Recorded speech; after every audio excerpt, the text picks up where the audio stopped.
Welcome to Female Voices Life and Loss.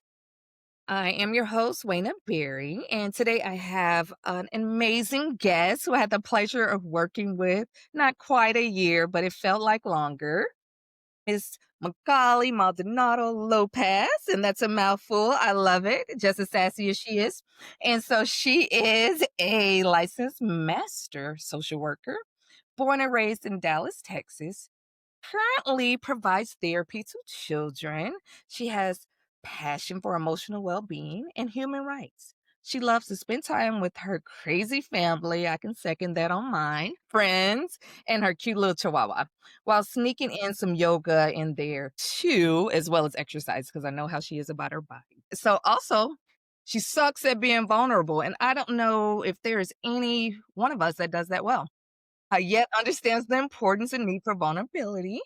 So she's here to get down and vulnerable, share her challenges, what helped her get through the moments in this personal journey she's going to share with us. So I don't want to give it away. Everyone likes to romanticize relationships, and I'm here to be real with you and give you the good and the ugly of it all.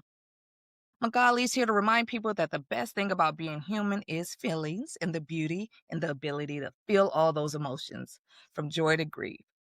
To be able to experience intense loss because you love someone so deeply. Wow.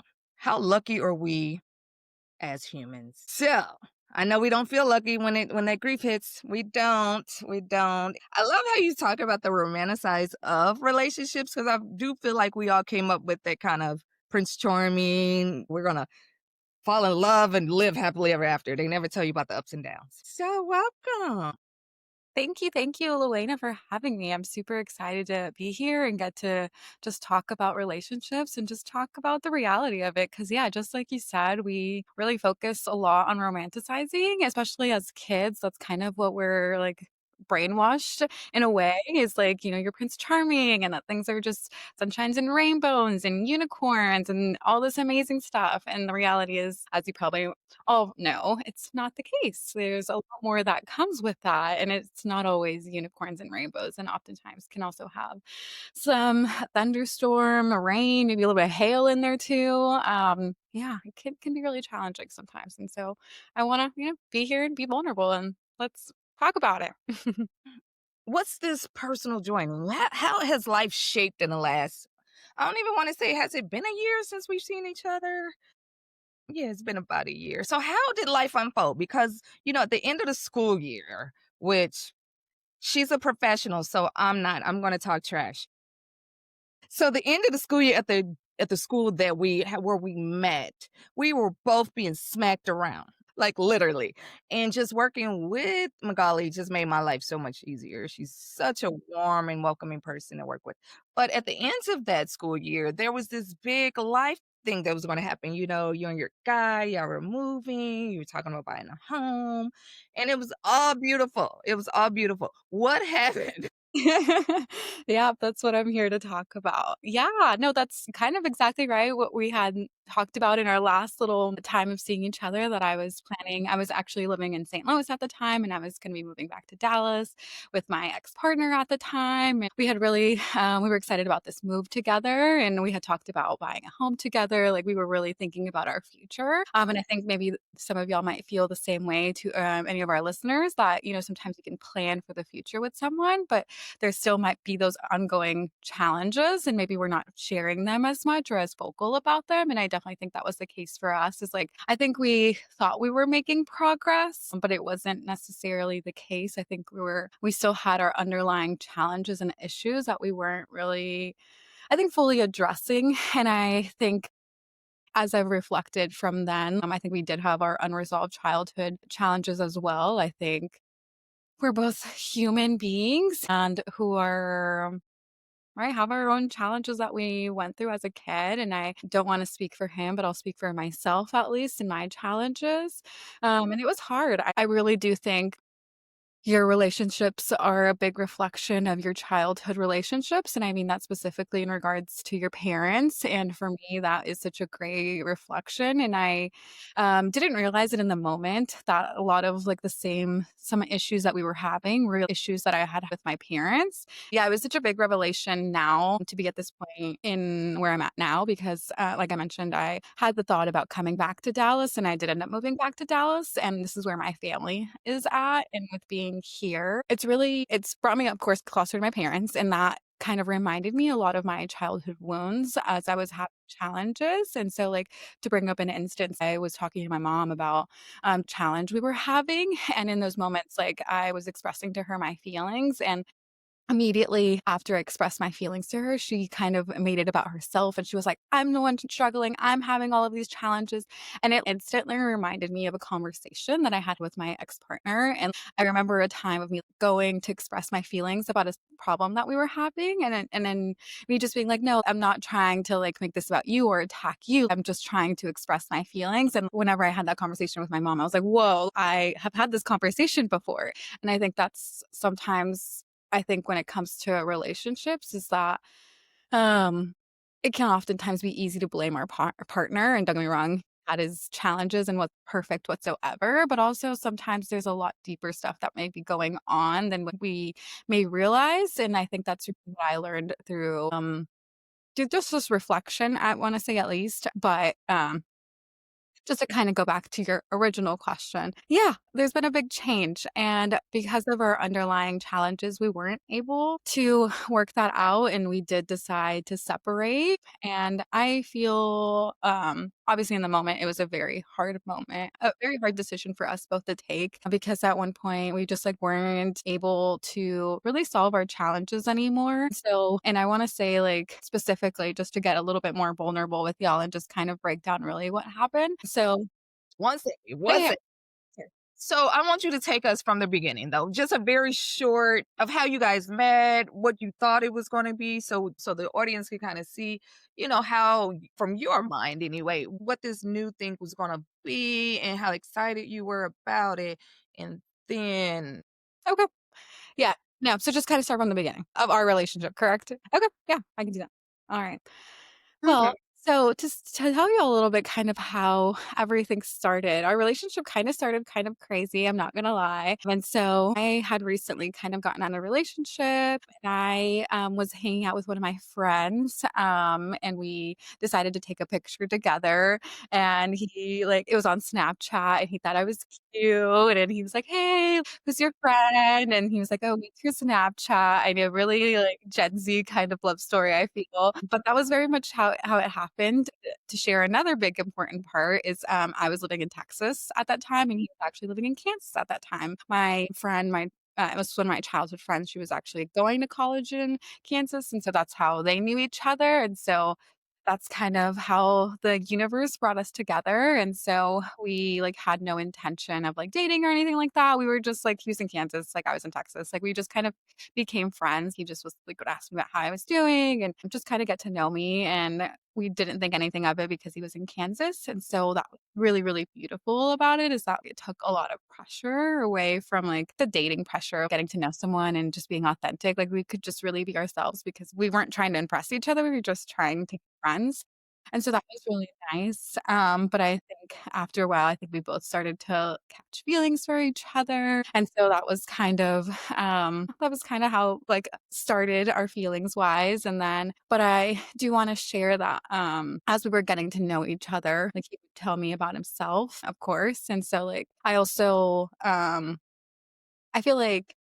was getting to know him and all of the negative stuff about him, and so he would tell me his challenges and his past relationship challenges, and he had told me just, like, how just infidelity stuff that had happened. So that kind of was something that had came up, and so that was I of course, we were friends, so I wasn't thinking anything too much of it, but I was aware of, like, his challenges and maybe him not being perfect, and so, and again, we were just continuing to talk and be friends, and then we decided to meet and, like, in person because again, we were just FaceTiming and texting all the time and on phone, and then we decided to just kind of meet and decided to give it a chance, and I think maybe for anyone who may have fallen in love previously, you forget about those, like, red flags, I think that previously that he had shared with me, and I very much feel like I did, like, like, I was like, "Oh, we're dating now, and, like, things are now sunshine and rainbows and unicorns," and he would, try to, buy me food, take me out, and just, like, Mhm. reassure me in ways, and that was really, really nice, and so that's what I, would focus on and then would disregard, our red flags. And I think that's something that's really important to remember is those red flags and when they come up, addressing them from the beginning instead of just like focusing on the beauty and love and that this is going great, but also that a real relationship involves conflict and conflict resolution specifically, and conflict resolution is so important. And I wish I had remembered that because I was just very Were you like one of those women that kinda like, "He's with me, I'm amazing, I can fix all that other stuff," you know? and Or I can love him through some of these things, you know what I'm saying? yeah, I think that's more maybe me loving him through it because it's funny because I always said I didn't wanna, date someone and try to fix them, like, that's not what I wanted, like, I wanted someone to be ready, and that's always what I said to myself, but, when you fall in love, sometimes you just fall in love, and, like, something that I feel like I've learned to myself is, like, be careful who you fall in love with or, like, who you talk to because you could fall in love with them, and maybe it's having a big heart, and, Yeah. I don't know, but I think, like, sometimes we do have to be careful with who we allow to come into our heart because for me, I like to love people for who they are, and so I would never wanted to change him, and so I wanted to love him through his journey, and I saw a lot of change and growth through him, so, like, he was growing a lot as a person, and so, like, I would see that, and I didn't wanna discredit that through his challenges that he was going because he was also human. He had his own childhood wounds, and I don't wanna, like, dive into that. As I am gonna be honest, like, he had his own childhood traumas and wounds, and, like, I was very aware of that. I think because of that, and maybe as a woman, I also wanna talk about what it means to even just be a woman in a relationship. Oftentimes, we are, like, those caregivers and are expected to kind of take care of our person, right? I mean, even not even just in a relationship, but in life, we're expected more to be those caregivers, and I feel like sometimes in my relationship, it did feel sometimes like it was more of me wanting to care and give for him rather than it being more of a relationship where he was also sometimes caring and giving for me, and maybe that's also a little bit of maybe my therapy background that I want to be there and support people, and so, But it's uh kind of hard though, because I was gonna ask, with the therapy background, do you feel like ex-partner, his family, like everybody's kinda expecting you to hold that kinda space for all of them because you have that background? yes, and I very much definitely wanna emphasize that, like, oftentimes he would be like, "Okay, so much more than me, so, like, help me, like, guide me," and, like, would tell him, like, "I'm your partner, I'm not your therapist, and, like, I am gonna support you, of Well, did you course." say that? I did say that to him because, yeah, I'm not your therapist, and, like, boundaries are important, and I know that as a therapist, even so, but it's hard, right? Where I'm human as well, and so sometimes it's hard not to have that boundary and to be a little bit more of his therapist, and I feel like I, of course, would try to understand him more and who he was, and so but I didn't want to do that therapy part of it, like, I wanted it was his responsibility to do his own work. I'm also a person in that relationship going through my own challenges, and so I also have to do my work so I can heal my own childhood wounds, and so it definitely I think that was their expectation, and it's unrealistic, and I was in the same situation myself, you know what I'm saying, with my husband, feeling like I'm his life coach for 6 years, and it's not a real comfortable place mm-mm. to be. 'Cause, you've done your work, so you're needing them to do their work, and then you come in and you hear, like you said, about all the drama of how all the other women have done wrong, and you're like, "I could be better," and that's all he needs is just some support, and then he can figure it out, and then it doesn't ever happen. At least, it took it a long time to happen, I'll say that, but you know what I'm saying? So, it's just like, you fall into that trap so easily. Yeah, I definitely agree, and I think when you love someone, of course, you're gonna want to keep hanging in there because you love this person and maybe they're giving you some times some of that support that you need. Not all the time, and so it's like that push and pull, and so it's hard to know, is this something that's just short term, or is this actually how things are gonna continue to be in the future? Like, will you be able to support me and be there for me, the way I am for you? Yeah.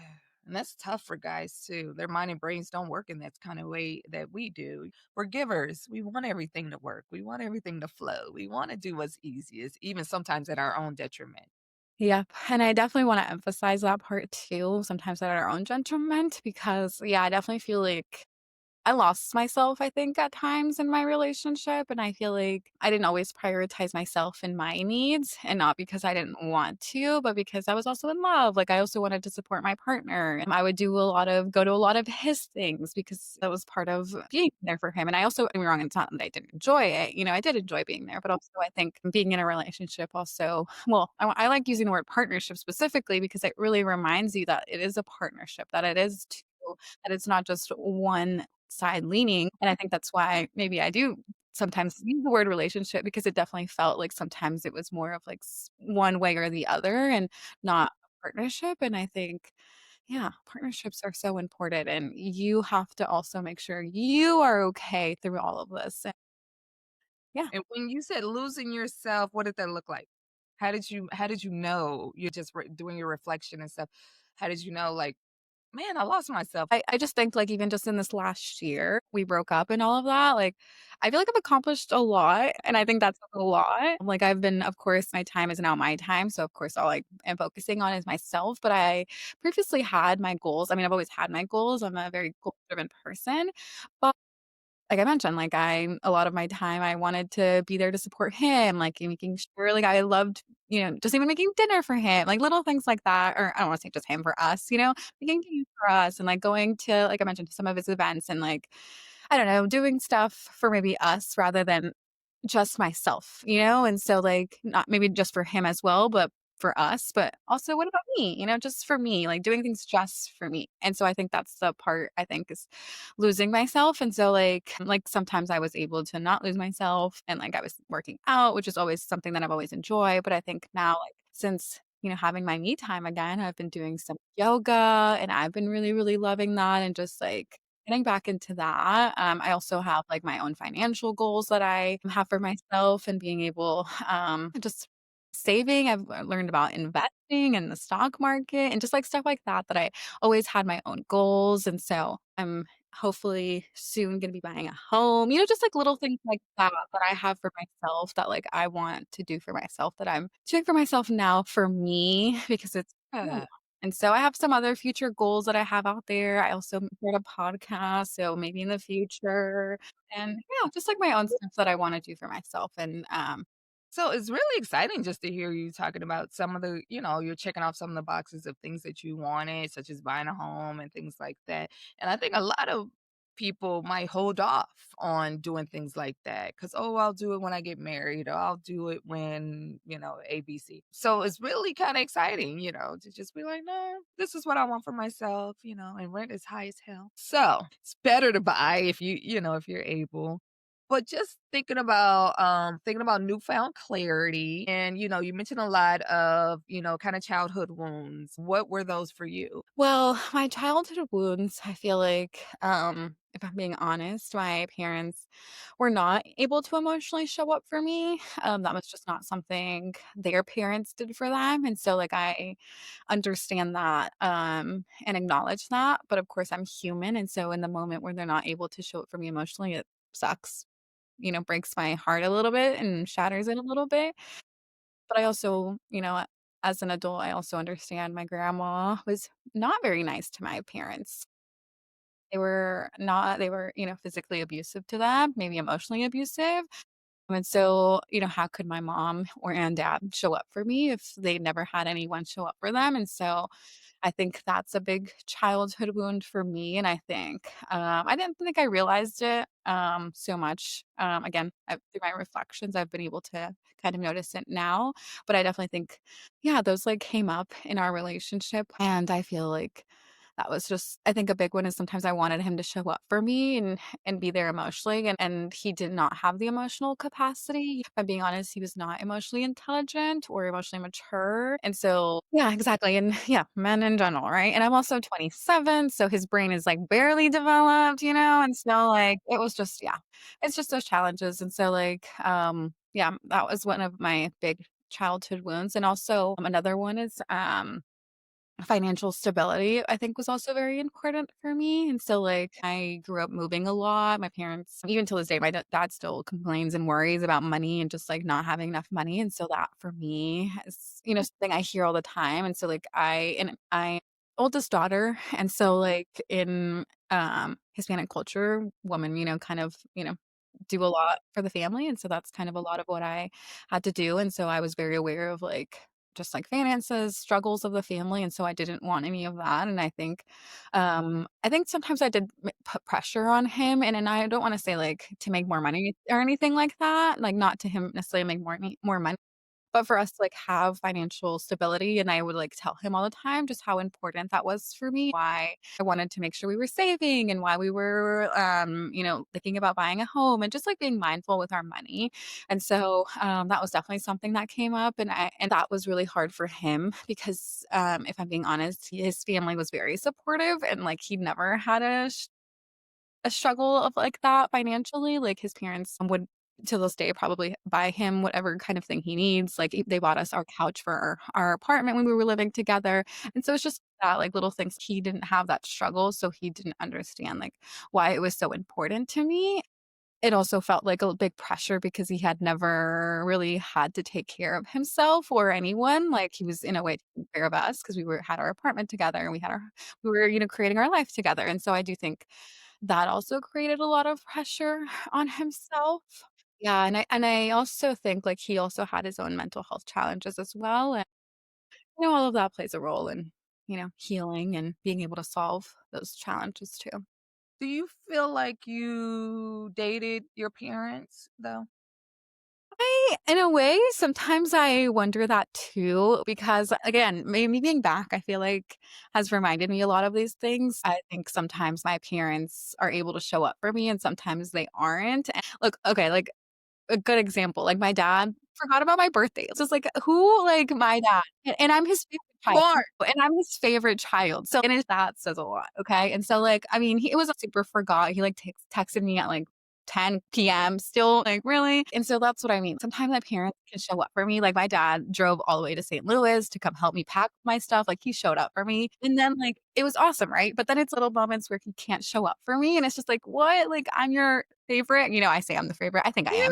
Yeah, I'm with you. You're my favorite. No. But just things like that, I feel like I think I think that a lot of that was mirroring in my relationship with him where, like, sometimes he showed up for me and sometimes he didn't, and maybe it was, like, those childhood wounds where it really bothered me that, like, my parents don't show up for me, he's not gonna show up for me, like, I think what I realized is that I think deep down and, like, is that I think a part of me feels like that I'm unlovable, that I'm just not lovable, and it's like but I obviously know that's not true because my parents have shown up for me and they can, and, like, again, it's their own childhood wounds and trauma that stops them from being able to show up for me, but I think that's deep down what I didn't realize I felt. Yeah, I'm That's with what I really realized in this last year is that, like, wow, that's what I feel, and I didn't realize because I am someone who I like to think has a lot of self-love for myself, and it's crazy that, like, deep down, that's actually how I really feel. So it's interesting to realize that, but it's also a really nice realization because I know that's not true. Like, I am lovable, and I know,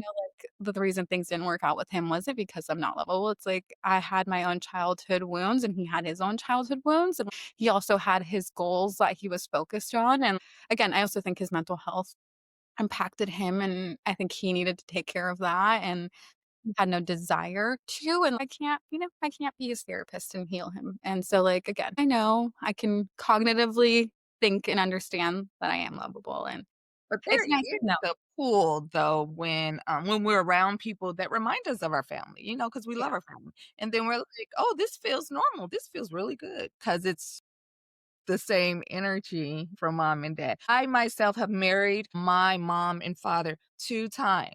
Bless them. They probably won't appreciate it, but I'm gonna say it, you know. So just kind of a narcissist. And they I know my mother's journey. I learned it this year. So just kind of how you learning your parents' journey. I learned why she's the way she is, but I'm a little different from you, meaning just because that happened doesn't mean we get to have the same kind of relationship. I'm not going to excuse any behavior, and I need you to show up for me. If you can't do that, I can't be in relation with you, cuz I'm getting hurt cuz I have needs. So I think it's I've been that way for probably gosh, since I've been divorced. I've been divorced since 2007. So, um we've had that kinda, like, hard topics, like, "No, that you don't get to do that." And then even this year, I think I said to my dad, I was like my biological father, I'll say that. Um, I was like, "I do the things for you, not because you deserve it." You know what I'm saying? Like, "I respect you, not because you deserve it, because of my relationship with the Lord. It's your birthday, even though you don't call me, I'm gonna send a text or whatever because I'm being respectful to my parent, but don't think you did anything, because he wasn't there and there was some other abuse. I was just like, no. And same with my mom. Like, I'll do what I choose for you, but if you don't show up for me, I'm not spending my time with you. Why? It's just like, and my mom has done a lot better, Lord bless her. And maybe because revealing her childhood hurts and her childhood wounds, like you're saying, maybe that freed her up a little bit. So she is kind of feeling a little bit lighter. But I'm just very direct with whoever I'm in relationship with. Like, no, like you're doing your journey. Once you find your peace, you're gonna protect it. You're like, no, nobody's disrupted that. Yes, absolutely. No, and I totally agree because I very much feel like that's where I'm at right now. Like, now that I have my peace back, I'm like, "No, I'm not sharing my peace with anyone." And then, we have to protect our peace because people don't always value their own peace, and so we have to value our own peace. But I wanna go back to one thing that you were saying, though, about, your mom and, having those boundaries. I love that. We need to have boundaries because, yeah, even with our parents, and I've sometimes, like, I will bring up little moments where I'm having that conversation as well and being like, "Is there something you need to communicate with me?" Like, yeah, because like, my little sister was telling me that my mom, like, keeps talking crap about me behind my back, and I'm like, "Ma'am, like, you're an adult, come communicate with me," you know? Like, and so I just, like, trying to be better at more rather than just getting mad, expressing need from her, because I very much get mad, and I'm like, wanna shut my family out, and I don't think that's as I wanna move forward rather than also contribute to the toxicity because yeah, my that's how my family handles things. It's like, we're just gonna, be mean and rude, and it's like, "No, like, let's actually solve these underlying issues instead of let's not be toxic." And so, going back to the boundaries, and if they can't respect what you've communicated in your needs, then yeah, we gotta have those boundaries, and maybe when they're in a space of maybe more healed, hopefully, that maybe they'll then be able to come back because, yeah, boundaries are important, and self-love, we gotta make sure we're okay, and sometimes the people and our parents specifically aren't always those people, and Bless them. But mhm. I do leave the door open. So it's like when you get there, Yeah. I'm gonna be here. But like you said, I love myself enough to have the hard conversations like you're saying. We're not gonna be just being over here continuing this negative. I wanna Mhm. live in love. Love is inclusive. Love wants everybody around. Love is beautiful. So, and I know you Imma pull it out. So when you were how did it come about? So, like, was it like the perfect storm where you guys decided this we can't do this anymore going forward? Or was your partner like, I can't do this. This is too much and I'm not moving. Was there like a final straw that how did we get to the breakup? Because Yeah. we started on this beautiful journey of Right. getting to know each other and we're best friends and it developed so organically.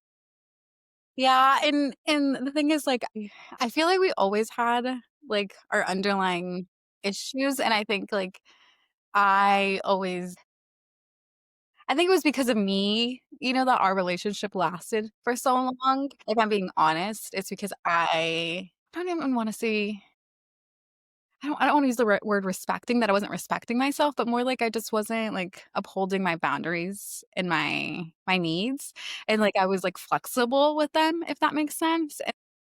But we always had, like, conflict going on, I feel like, in our relationship, but then things would get better. The thing it was just weird. I just feel like, again, going back to the whole push and pull thing, like, it's like he would, like, show up and, like, be super supportive and, like, things were really great, and then out of nowhere, things just wouldn't be great again, and, like, it was just a lot of, I don't know, push and pull, and I feel like I think that's why I think throughout our whole relationship, I was confused because it's like things were great and then they weren't, but then they were good again, and so then it's like, I don't know, I think throughout the whole thing, I just never really knew. I don't know, like, I thought we were great. Yeah, it was no, it was, like, a very toxic. I was in fight or flight for 2 years, like, what is No, I really was. No, I really was, and I didn't realize it till now that I'm, like, more peaceful, and it just feels like yeah. But, I mean, to bring back, like, exactly kind of, what really happened no, and so kind of going back, I mentioned a little bit earlier that, like, he had told me about infidelity happening, Yay. and so before right, we were doing long distance, and so before I ended up moving to, St. Louis, we had a conversation and, like, I don't even remember what had happened or what, but, like, he I was helping some guy out. I think he had some questions about something, and, like, he was a little bit jealous, and he was like, "Oh, like, what are you talking to him about? Like, what is this?" And I was like, "I have nothing to worry about, like, I'm just helping him out." But I can't remember what it was. And then I was like, "Well, is there something" I was like, "Have you been talking to people? Is that why you're worried?" Or, like, something like that, and then he ended up telling me that, like, when we first started dating, he, like, was talking to a few girls, like, inappropriate stuff, and he didn't, like, do anything with anyone, like, anything physical or anything like that, but it was just the fact that he, like, talked, right? The fact that you were talking to girls. And again, like, he had told me about that and, like, right when we were getting to know each other, and, like, he was very much very self-destructive, I feel like, before we started dating. I just feel like I disregarded it, and I just didn't think anything of it. But anyways, going back to when he told me that had happened, like, I was very upset and I, like, obviously had ended things because I was like, "Oh, I'm not about to move to St. Louis for someone who's like this." But I was like but we ended up talking and working things out, right? And I was like, "Okay, you're promising you're not gonna do that again, right?" Anything like that. And so then I decided to move to St. Louis and I was like, "Okay, let's" like, things had been great, like, that happened right at the beginning, like, it was like, it'd been a while. So I was like, "Okay, like, we'll forget about it. We won't forget about it, we'll just keep moving forward." And so we were just like having conflict. And so, like, at one point, like, we got into a fight and some girl had messaged him and, like, he messaged back and he was, like, talking to her. And so, like, that had happened. And this was like, yeah. And it was like, really? And so that had happened. And I was like, really? Like, I was like really upset about it. He told me about it after, but still, like, why? And so, like, that, like, really bothered me as well. And so then, like, and then, like, I had noticed, like, he was kind of, like, checking out girls, and I was like, "That's uncomfortable and weird." And so I just did not like that and, like, brought it up. and I'm sitting here, you checking them out? Oh, yeah, yeah, no, literally, exactly, and I was like it just, like, that started to happen, I feel like, towards the end of our relationship, and I was like, "Why?" Like, it was just so weird, and I was just like I had talked to him about I even, like, cried to him. I was like, "This is just impacting me so much." Like, I was like, "Maybe you don't mean it in, like, a way," because he would always tell me, like, how much he loves me and, like, how thankful he was for me and, like, just, like, he would write me letters, like, and that's what I wanna emphasize. It was just so confusing. It's like he would write me letters all the time, how much he loved me and how thankful he was for me, like, we were gonna build our future together, all these things, and then it's like, okay, then, like, what? And so, like, it was just so You confusing. checking on girls. What's happening? Literally, I knew he wouldn't, like, actually do anything with anyone, like, he It's just, like, not a never gave me but still, like, that's just not a healthy relationship? And so, like, there was an instance we went on a family vacation together with his family, and we ended up going to Disney World. It was, like, supposed to be the most magical time in the world, and, like, when one time at one point, like, he was, like, talking to some girl, and I don't really know what happened, but I just got really upset by it, and that just kind of, like, caused, like, a fight, and just from there, like,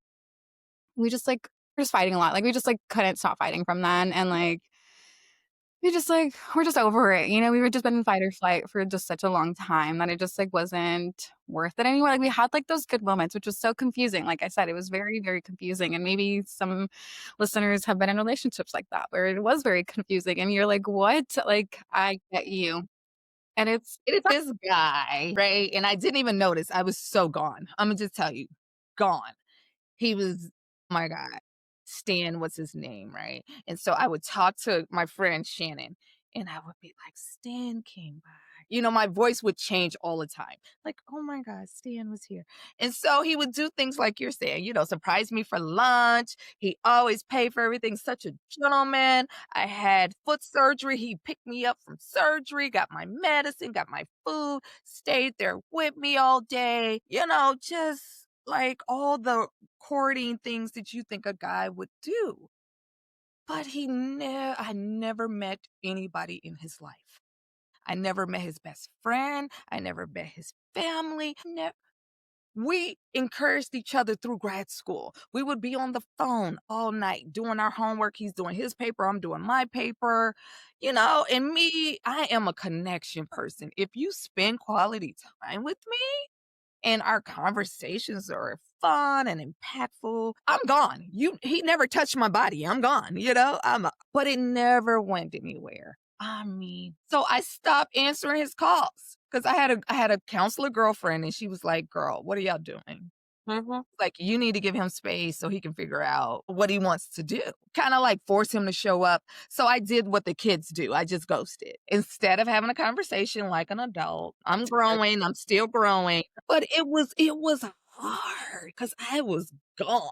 I love some Stan. He was so fine. I was like, and then I see him maybe fast forward 3, 4 years later, and he's like, "You literally stopped answering my call. You watched me call you?" I was like, "Yeah." I said, "'Cause you don't want shit. You just wanna disrupt my peace, you know?" And that was very, very I mean, I was gone. That was very hard for me not to answer the phone, you're in and then I had all my hair cut off, right? And he loved it. I was like, "Oh, Imma let it grow back." He's like, "No, you're beautiful." And I just felt seen, but I had to choose myself, and it was hard. It was very, very hard because I had to look at the optics. Luana, you have met no one in his life. Never seen his home. He was living with his parents, so I kinda thought because he was going through a divorce, grace. No, he just didn't care. He worked like 3 jobs. He coulda had an apartment if he wanted to. You know what I'm saying? Think the red flags that we explain away. I saw him later. He was still fine later when I saw him. I had to pick myself though. Good. It's that's the hard part, but it's the most important part of the whole thing because It my was a journey, I'll say that, and you're right, when you love I mean, even just looking at my current situation with my marriage, how my son passed, and it's incomprehensible for women to understand why I'm still married. They're like, "Why are you still married?" So I have a little bit of yours of just trying to love someone through a mistake, like you were saying with the infidelity. Not literally infidelity, but I think emotional is still, you know, infidelity. No, I would tell him, I was like, "This is infidelity." I was like, I would tell him that, and it really bothered him that I called it that, but I was like, "No, you are literally cheating on me, like, that is not you are not faithful to me, and that is what that means." And so, yeah, I felt like it was cheating and yeah. I'm with you. I'm with you. But then we also go to this other part that I want to bring up where we moved to St. Louis, we moved for this guy, we moved for this relationship. It's all hopeful, happy, but it's literally only about this relationship, like you were saying. So I don't develop female partnerships to balance this out.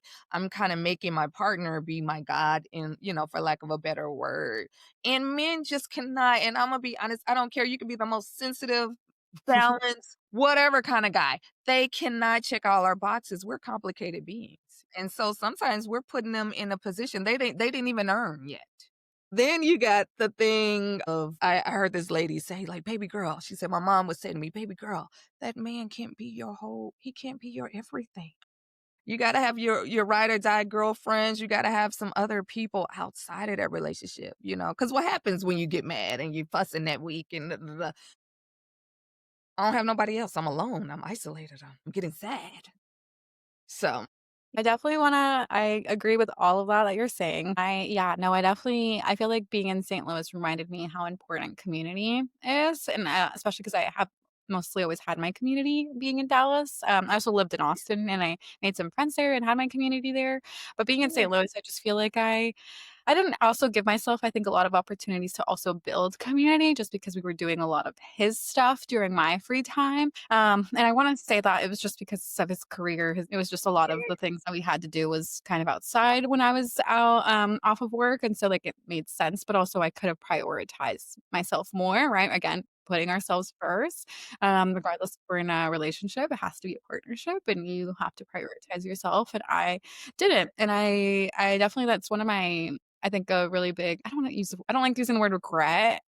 I don't I don't I don't I don't have regrets, but it's something I would have liked to have done better for sure. If I was gonna do things all over, I definitely would have made sure I had my community, and just, like, focused on it more and just yeah, because just like you said, Luina, when things get hard, who do you talk to? And you gotta have someone to talk to in those moments, and because they your person cannot be your person for everything, and Nope. I very much felt like I definitely did that, at times, like, I made him just, like, my everything, and, I mean, it was easy to do because I didn't really know anyone, it was the first time I'd ever been in St. Louis, and so, like, it was all really new. It was just hard, and then I also think because of our job, like, I was very exhausted after work that I just wanted to go home and relax, and yeah, and so it was just a lot of layers, but again, self-care, self-love is so important, and you have to prioritize yourself no matter what's going on. That's definitely one of my biggest lessons is I have to prioritize myself because no one is, and no one did. And you're actually teaching the other person how to treat you when you don't. Yeah. Yeah. 'Cause they're like, "Oh, she's doing everything I need. Great. This is all about me. I am winning." On these Yeah. streets. Yeah. Like, hello, I matter too. Yeah. So, yeah. So what advice? Because we've all been young and in love. I can't say that many times because I grew up with all women. My mother is like, "Dudes are a dime a dozen." That's the motto I grew up with. My mom was like a pimp. But it's I'm thinking about these guys. She's like, "I'm cute. Like, you're either rocking with what I'm rocking with or you can move on." Yeah. Kinda how she Um, So I say that to say that's good in a sense. We need to take her a little bit, like, "Mom, if they're doing everything, you gotta pipe down a little bit." But you know what I'm saying? So what would be your advice for women who desire and just like you shared, I'm sure you desire a partnership with somebody that can meet your needs and you meet his, vice versa. So I don't think that door is closed. I think it's just on a pause so while we get this work together. But what advice do you have for women who wanna keep that door open for love, but prioritize their self in this newfound relationship? Because you can get swept up in love, you know what I'm saying? You just get and let's not and I'm not talking about you, I'm talking about myself for a minute. Let's not add in the lustful aspect. You might fight and it might be a red flag, and then it turn out and you're in some other thing and you're like, "Ah, let it go." It's just that's why I love that you guys took your time on the front end. I feel like you were very intentional in figuring trying to see what's what.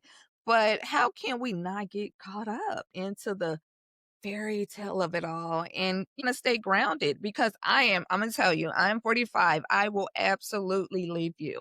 And if I am in love with you, I will still leave you if you're not doing what I need done because like you said, I prioritize myself.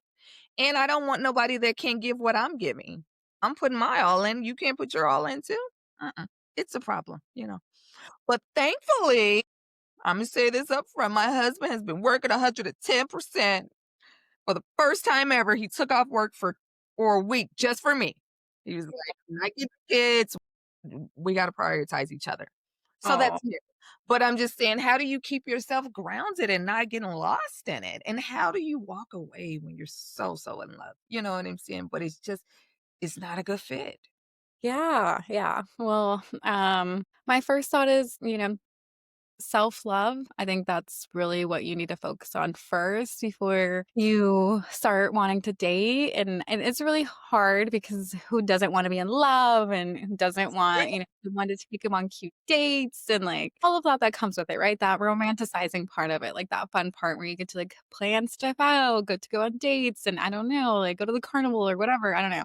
And so, like, all that stuff, right? Like, who doesn't want all of that? I also want you to think about in the long run, what do you want for yourself? Like, do you want a happy marriage? Is that your goal? Or is your goal just to, like, maybe just get out there? And if it's maybe you're just trying to get out there, then that's okay. Maybe do some casual dating. But if you're actually maybe ready to, like, maybe do something more intentional, then I really want you to just think about your values. Who are you and what matters to you the most? And I think that's something that I have had to, like, really think and take a step back from just because I knew I had my values previously when I was in with my ex-partner, but, I didn't always prioritize them, and I think that's the really important part of it is, like, not just knowing your values, but then prioritizing them, right? That is the harder part when it comes to being in a relationship is that priority of it, but it's just so important because you matter, and like I mentioned earlier, no one's gonna necessarily put you first, if you're not putting yourself first, and not because they don't care, but they're also human. I'm like, Yeah, "We're human. yeah, they're You give us human. an inch, we're gonna take it. We're gonna take a mile." Exactly, yeah, and, like, they're human, they also have their own challenges, they might not know how to love you, right, and so sometimes it does take a little bit of guidance on how to being loved because right, just like we talked about my whole childhood wounds and my mom not being able to show up for me, like, that is something that I do wanna have a conversation with my next person that I start to see and letting them know, like, "Hey, when we get into conflict, this is a little bit hard for me," and also being vulnerable about it because we're human and we have to be honest about who we are and that we're not perfect and that maybe you might make a mistake, in those moments when y'all have conflict, but being able to also apologize and just be honest about what you are and who you need and if they're not willing to listen, and they're, gaslighting you, dismissing you, whatever the case is, then they're not the one, and it's not because maybe they don't care because sometimes that's how I felt with my ex-partner. I was like, "Oh, he doesn't actually care about me. He doesn't love me." And like that wasn't the case. Like as much as our ego can be hurt, like that's very much what I was feeling is my ego was hurt and I was sad and upset and angry at him, but really the reality was like his childhood wounds are like he has his own childhood wounds that are allowing him not to be able to show up for me and he also had his other priorities and like I had to understand that and that's when I had to like enough was enough. Like I had to at one point make a stance and knowing that this wasn't anything that was helping me grow anymore and it was and I knew that previously like I had thought about leaving before, but I just wanted to Yeah. stay, and sometimes, like, I also want people that are if you are in a situation like this, like, don't, like, be so hard on yourself. You're human. I also think, like, that's one of the reasons I wasn't so hard on myself that I didn't leave sooner because, like, one of the things I love about myself the most is that I have a big heart and that I am always gonna, like, love someone and, like and then not necessarily romantically, but, I'm gonna give my love to anyone and that's just who I am, and I felt like I showed up authentically in a relationship and, like, as much as maybe I should have left sooner, I was being myself and I wanted to be there for him as well and, like, I wanted to give it a shot, and so, like, don't be hard on yourself. Everything happens for a reason, and if it took you this long, it took you this long. 'Cause it took me 3 years of us dating for me to finally decide to leave, and, like, that's crazy, and I'm like, now that I'm here, I'm like, why did I deal with this for such a long time? I'm like, what was I thinking? What's wrong with me? Like, we could have all of those self-doubts, but that's not helpful, and we're human. Like, I'm human. I have my wounds, and it's okay. I'm learning and I'm growing, and all I can really do is be thankful that I'm here and not putting up with that anymore. And so just remember to put you first and that you matter. And if you're not happy, then it's probably not the place for you. I guarantee. Yeah, yeah, yeah. You can try as much as you want. And I say that for someone who's in a relationship for 3 years, and I tried so hard, but it just wasn't. With you. I'm on the other side of that thing, but I definitely did similar things. And for myself, just being a second time marriage, you really want to ensure that it works out or ensure that you're giving your all to that. And then mine is further complicated with the little people involved, So then you get that like, oh, I gotta do. So it's very much a journey. It's very much a up and down kind of or ebb and flow, like you say. But if the cons outweigh the pros, then, we got to put the big girl panties on and be like, get hopeful and get excited about your future.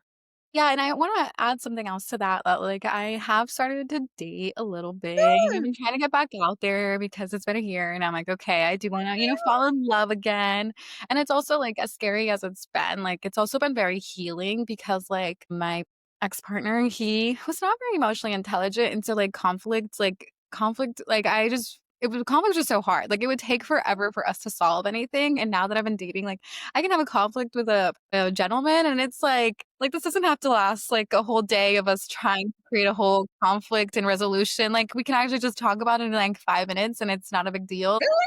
So healing. Yeah, it's just so Is it? healing. It is, it's so freeing, and it just reassures me how I You're did on the right thing, and I deserve to have someone who's also on my level because I'm a therapist, so of course I'm gonna be emotionally intelligent, and I needed someone who was that, and again, like I said, the emotional "I'm not showing up" to me was a big thing, and so, like, you just gotta be honest to yourself and, like, your needs are your needs, and if whatever they they are though, yeah, you know? and, like, you are your own cup of tea, and if they can't handle you, then that's okay. Yeah, I kinda did that with my cousin, though. One of my cousins was just in this relationship, just giving her all, giving her all, giving her all, and since she was expressing her needs, so I asked her to role play with me. I was like, how did you express your needs to her? Because 'Cause you're telling me, and it sounds like you're saying all the things." So she told it to me, and I said, because she's very it's a lot of times I think women are meek and mild and kinda, low, and so when she said it, it sounded more like a suggestion, not like, "These are my boundaries you're violating," or, "These are my needs."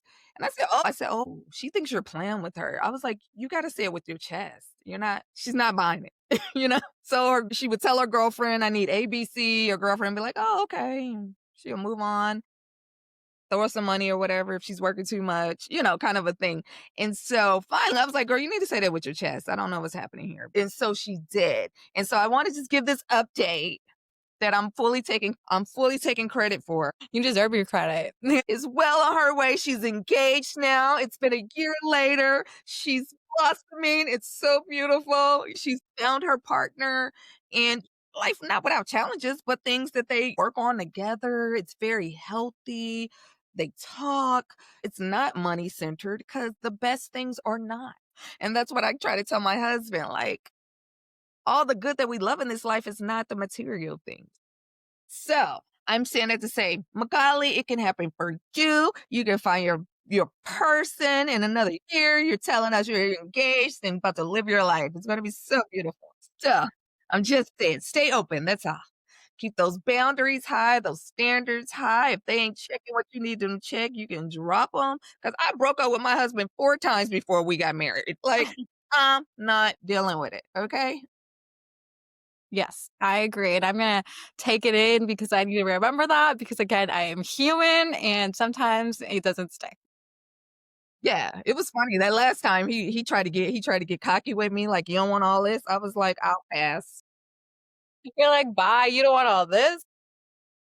No, I just said, "No, I don't." You should have seen his face. You could have heard a pin drop.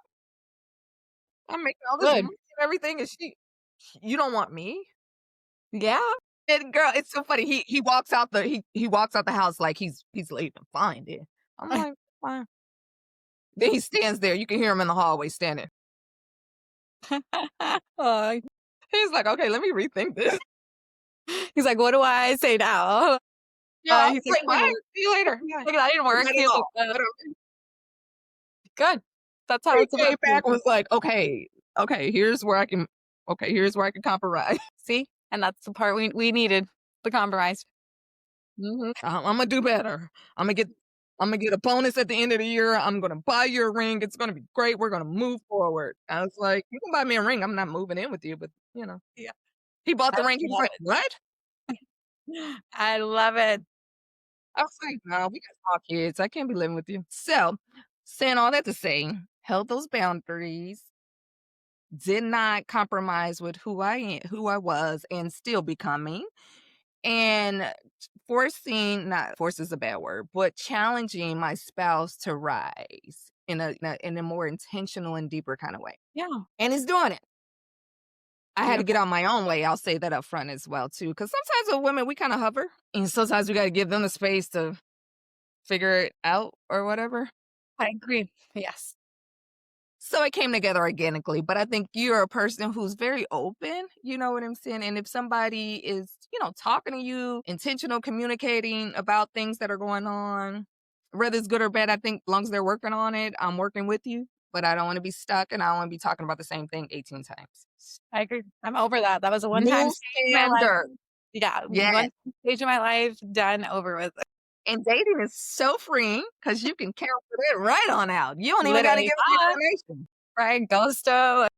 Right, I don't I really wanted to, my therapist and me would not, but I might, you don't owe them nothing. But instead, so I not even especially a if they're return. horrible, they don't deserve it. I'm just saying, you don't got to, that's all I'm saying. You don't gotta disrupt your peace. You be like, "This just don't feel good. I'm over it. Alright." Yeah, no, I And then agree. you My move peace on. is everything, and I will protect it.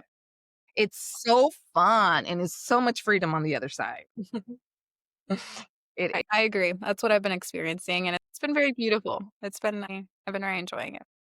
Love that for you. So we are going to have Magali on again. And so we're gonna in that conversation, we're gonna dive more into her career and how she shows up for these babies because she loves these little people. And so we're gonna talk about how we can help them through hard times, hard topics, what us as moms can do, us as parents can do, and also as a community, because like she's mentioned 18 times, she is very much a community person. And I have been with her in Austin. She is, and they are, and I love it. And I'm just like, this is great. So we're just gonna talk about how can we take care of the younger generation and help them and equip them for some of this hard stuff. So we will see her again. And do you have any takeaways for anybody?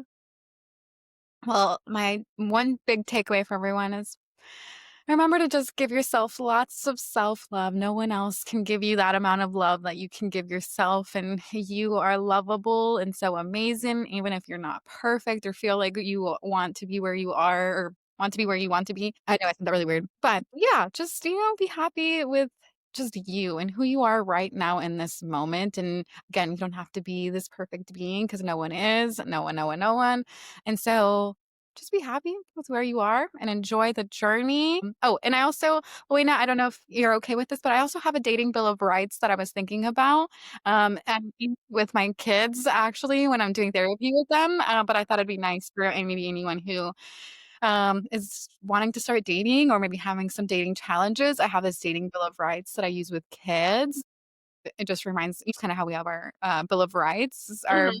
rights for when we date, and it reminds us that we do have specific rights, such as using our voice and saying no and stuff like that, and so just I can share that with you. Right. So I will have those dating bill of rights. I might add to it because you know me, high boundaries and high standards. So text us, DM us, email us, and I would love to share that with you. Until next time, we'll see Magali again soon. This has been Wayna Berry, and you have been on Female Voices, Life and Loss. Thank you so much.